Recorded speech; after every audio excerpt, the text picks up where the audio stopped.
আমাদের আদুরে মোটু ছোট্ট বিড়ালটি আয়েশ করে বার্গার খেতে খেতে যাচ্ছিল। হঠাৎ একদল গাধা ডাকাত এসে তাকে ঘিরে ধরলো।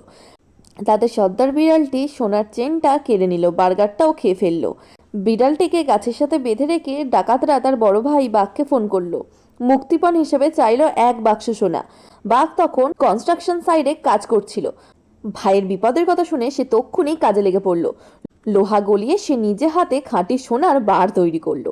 বিমানে চড়ে বাঘ চলে গেল গাধা ডাকাতের কাছে। সোনা পেয়ে গাধার তো খুব খুশি। সে কামড় দিয়ে সোনা পরীক্ষা করতে গিয়ে বেচারার দাঁতই ভেঙে পড়ল। ভাইকে ফিরে পেয়ে বিড়ালটি মহাখুশি। সে বাঘের পিঠে চড়ে বীরের বেশে বাড়ি ফিরল।